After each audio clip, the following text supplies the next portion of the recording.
तो अब हम 7 नंबर का क्वेश्चन देखते हैं, ठीक है।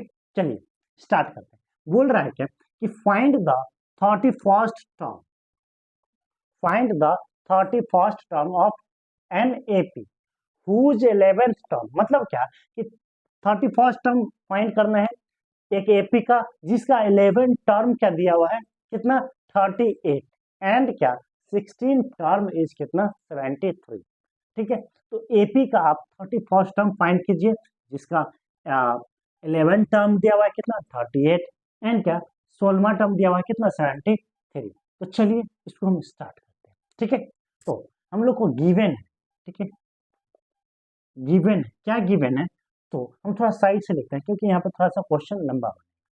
तो चलिए 11 टर्म दैट मीन्स क्या कि A11 टर्म दैट मीन्स का A11 ही बोलते हैं उसको, कितना दिया हुआ है 38, ठीक है। तो देख लीजिए कि A11 जो 38 दिया है, तो यहाँ पे क्या होता था AN, इसका मतलब हम क्या बोल सकते हैं कि N का जो वैल्यू है वो 11 दिया हुआ है, 11 दिया हुआ है। इतना समझ गए, समझे, ठीक है। तो चलिए, तो यहाँ से हम फिर क्या लिख लेते हैं कि फॉर्मूला, जब भी क्वेश्चन बनाएंगे, जब भी क्वेश्चन बनाएंगे तो उससे पहले हमको क्या करना पड़ेगा कि क्वेश्चन बनाने से पहले यहाँ पे जब बनाने का स्टार्ट करेंगे तो वहां पे अगर फॉर्मूला का जरूरी है तो हम जरूर लिखेंगे, ठीक है। तो चलिए स्टार्ट करते हैं, ठीक है। चलिए स्टार्ट करते हैं कि a n equal to a plus n minus 1 into d. आप मेरे साथ फॉर्मूला दोहराएंगे, ठीक है। अब देख लीजिए ए एन, एन की जगह पे कितना 11, ए हमको पता है नहीं, एन पता है ना 11, तो वहां पे क्या दे देंगे एन की जगह पे 11 माइनस का 1 इंटू डी, इतना करेंगे। फिर देख लीजिए कि A11 हमको दिया हुआ है, कितना दिया हुआ है 38, तो वहां पे हम क्या लिख दें 38 is equal to a plus 11 minus 1 कितना हो जाएगा 11 माइनस 1 10, तो 10 डी यहाँ पे लिख देंगे 10 डी। अब इसको हम क्या बोल रहे हैं इक्वेशन फर्स्ट, ठीक है, इक्वेशन क्या हो गया ये फर्स्ट हो गया, ठीक है। चलिए अब फिर से एक और गिवन है, क्या गिवन है कि 16 टर्म, मतलब क्या कि ए 16 इज इक्वल टू कितना 70, A16 दिया हुआ है, मतलब क्या यहाँ पे क्या होता है n होता है ना, तो n का वैल्यू कितना हो गया 16, 16, ठीक है। उसके बाद फिर से फॉर्मूला लिखेंगे, ठीक है, और आप मेरे साथ फॉर्मूला दोहराएंगे, a n equal to a plus n minus 1 into d, ठीक है।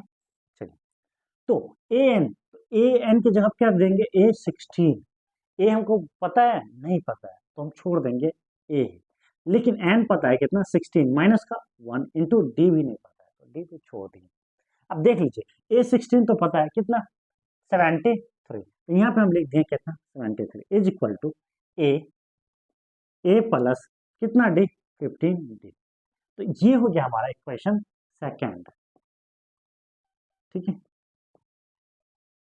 ये हो गया हमारा इक्वेशन सेकेंड। अब हम क्या करेंगे इस सब्सटीट्यूट करेंगे, इस दोनों इक्वेशन को सब्सटीट्यूट करेंगे, उससे हमारा क्या निकलेगा ए और क्या निकल जाएगा डी। तो हम यहाँ पे लिख लेते हैं क्या चीज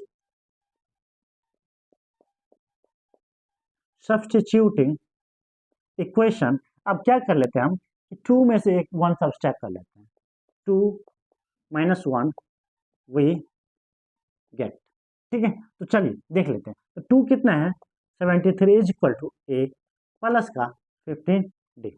उसके बाद हमारा ए फर्स्ट नंबर कौन सा है, तो कितना है 38, अब देखते जाइए 38 is equal to a plus 10 d, ठीक है। अब क्या लिखेंगे, थोड़ा सा जगह कम है ना इसलिए हम यहाँ पे ऐसे लिख रहे हैं, ठीक है, नहीं तो हम यहाँ पे भी लिख सकते थे। थोड़ा देख लीजिए इसमें, अब सब में क्या करेंगे माइनस कर लेंगे, ठीक है, ये दोनों कट जाएगा, दोनों क्या है सेम है बट क्या अपोजिट साइन। इधर कितना बच गया हमारा 13 में से, मतलब कि 13 में से 8 गया तो 5, और ये क्या हो गया 6 में से 3 गया तो 3 इज इक्वल टू, अब देख लीजिए 15 में से 10 डी गया तो कितना हो गया 5 डी। इसको हम यहाँ पे लिख लें। अब देख लीजिए कि 5 डी इक्वल टू कितना था, तब सीधा कर ले 5 क्या कर रहा है गुना कर, ऐसा आगे क्या करेगा भाग करेगा, तो किस में भाग करेगा तो 35 में, 35 बट्टा 5, 5 से कम 5, 5 7 है 35, मतलब क्या डी इक्वल टू, अब जब d इक्वल टू 7 है तो यही d का वैल्यू हम क्या कर देंगे, ए इक्वेशन में पुट कर देंगे तो हमारा निकल जाएगा, सॉरी 1 इक्वेशन में पुट कर देंगे तो हमारा निकल जाएगा इसका वैल्यू, ए का वैल्यू। तो यहाँ पे लिख लेते हैं, ठीक है। देख लीजिए कि पुटिंग द वैल्यू ऑफ क्या, d इन इक्वेशन 1, ठीक है, पुटिंग द वैल्यू ऑफ क्या, d इन इक्वेशन 1, यहाँ पे हम पुट करते हैं, ठीक है।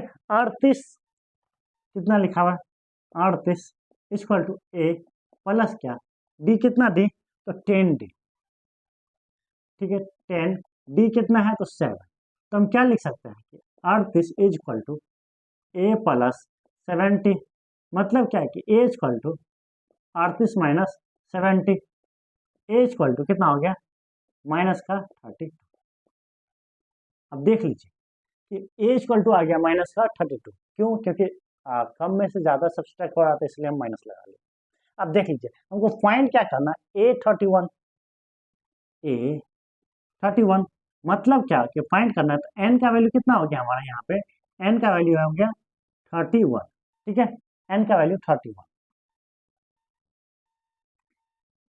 n का वैल्यू 31। तो चलिए फॉर्मूला फिर हम यहाँ पे फिर लिखेंगे, हम जब भी बोले कि जब भी क्वेश्चन आएगा ऐसा निकालने वाला तो फॉर्मूला हम वहाँ पे लिखेंगे ही लिखेंगे, ठीक है।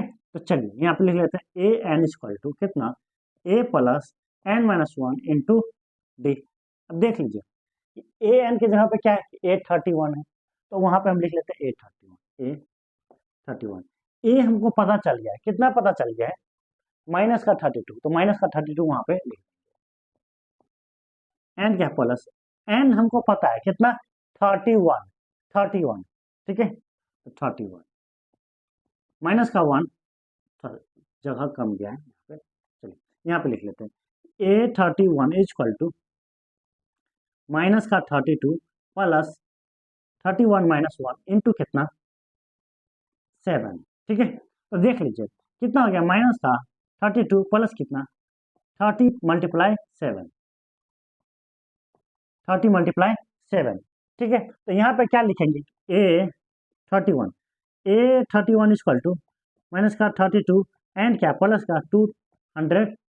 अब 210 में से 32 सब्सट्रैक्ट करेंगे तो कितना लिखेंगे, A31 इक्वल टू, देख लीजिए कि 0 में से 2 गया तो क्या हो गया, 10 में से 2 गया तो 8। अब ये कितना बचा, ये कितना बच गया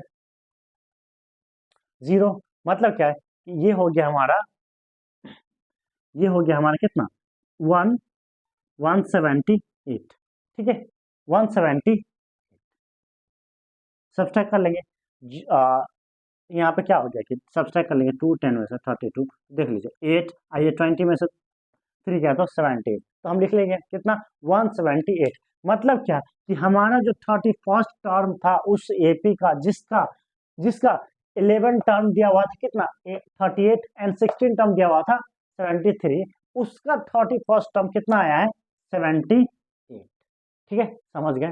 फॉर्मूला को बार बार लिखेंगे कि a n equal to a plus n minus 1 into d, बार बार फॉर्मूला लिखेंगे, इससे फॉर्मूला क्या हो जाएगा, याद हो जाएगा और क्वेश्चन बनाने में इजी होगा, ठीक है।